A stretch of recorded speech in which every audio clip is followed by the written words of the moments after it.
The facts matter. Good morning, everyone. Virgo here. It is March 6th, 2020. And this video is being made on a day that I was actually not supposed to be making any videos. I will not be having my regular live stream today. This is actually breaking news, and that's the reason why I'm bringing this to you this morning. Overnight, a video went up by Rise of the Moors, where Jamal, who is the head of the Rise of the Moors, or at least claims to be, makes a video about him being arrested and them having to actually break down his door in order to get to him. Now, of course, his claim is that this is all set up in order to try to make the Rise of the Moors look like some kind of a group that everyone needs to be concerned about, retaliating against the police department in one way or another, so they're attempting to try to make them look more dangerous than they really are.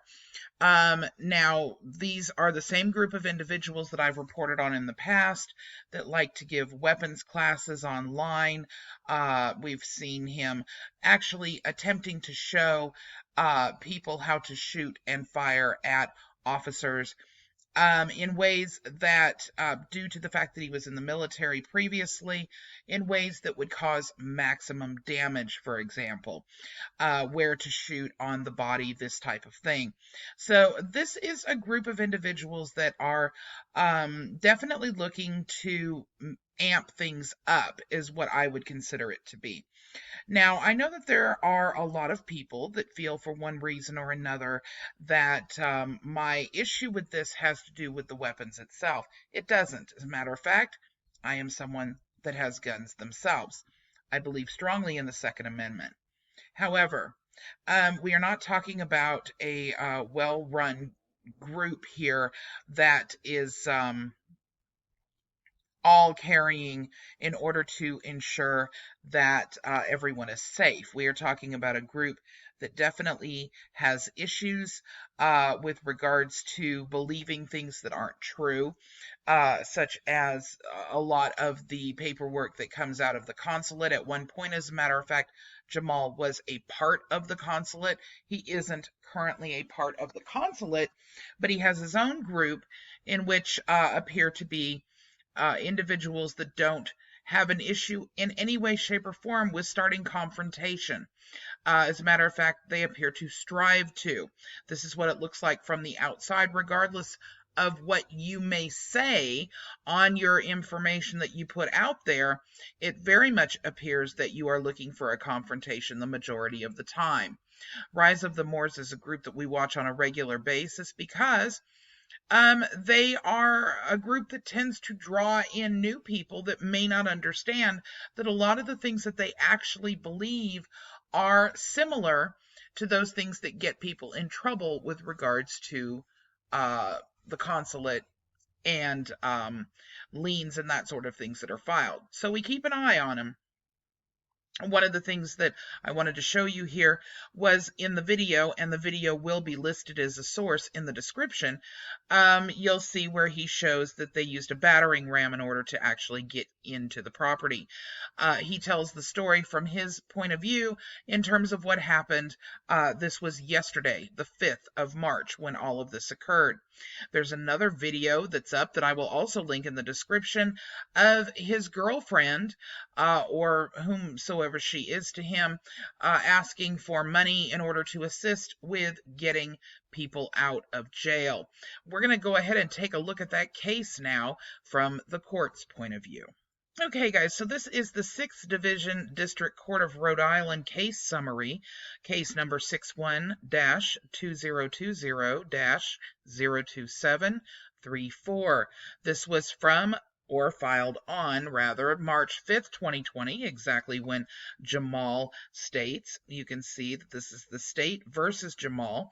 The offense on the case information reads, obstructing officer in execution of duty, which of course resulted in an arrest, disorderly conduct, and resisting legal or illegal arrest. All right, here we go. Here are the statutes that you can look at. The offense date, which was actually the 4th I don't know if it was overnight or what the story was, but it does state that the case was filed on the 5th of March and it is currently open. It's a misdemeanor case. Excuse me while I fumble through this a little bit because I did not read it thoroughly before I got on here to report this. Plaintiff is the state of Rhode Island. The defendant is Jamal Latimer or Latimer. Now, let me just say this. There were apparently two other arrests at exactly the same time. Why they didn't arrest the multitude of people that were supposedly there, I don't know. But there were 3 people specifically that were arrested. Additional information on this can be located on the public portal at rhodeisland.gov. I will post this. I don't know if it will do the search for you, so you may actually have to search by name or by case number, but the link to where I'm at right now will be in the description. Case events. Criminal case information update, J-link to police department, criminal complaint filed, not guilty plea entered, waiver of jury trial, notice to court date, minimus issued, writ of habeas corpus issued. All right, and then we have the hearings, which was, of course, there was an arraignment, setting of bail, and then there is a pretrial conference we will be taking a look at for the 20th of March. We're going to keep this close at hand and be following it very similarly to the way we do Sharon Tracy Gale and DeCorey Pitts. The bond setting. 1 second, and I will update this so that you can see that. And this is the reason why the secondary video was up that his girlfriend posted, because the bond setting was done on the 5th yesterday, a surety bond of $20,000 at 10% required, which was $2,000 in order for Jamal, just Jamal, to actually get out on to have his bail met. All right, so I wanted to make sure everybody was actually aware of the fact that this is something that's going on, that's just occurred over the last day. I will, as I said, post the video that Jamal put up off of the RiseofTheMoors channel, rather. And the additional video that was put up by, I believe, is his girlfriend. Excuse me if that's incorrect, but I believe that's who she is. That is asking for assistance with, as she claims, fiat in order to get them out of jail. So for those that believed that they were not being watched, for those that believe that you are not being watched, if you are someone who is out there spreading misinformation or running scams such as the consulate is, you are being watched. You are being investigated, and whether or not you even know about it yet, you will find yourself in trouble if you continue to push the information that you're pushing. You cannot continue to scam people, have them thrown out of their homes, try to take people's property illegally, and even worse, making threats without it coming back to bite you. And that is exactly what we are starting to see now. All right, for those of you that would like to visit this, again, the link will be in the description. I hope everybody has an absolutely wonderful weekend. I'll see you all next week. Bye-bye.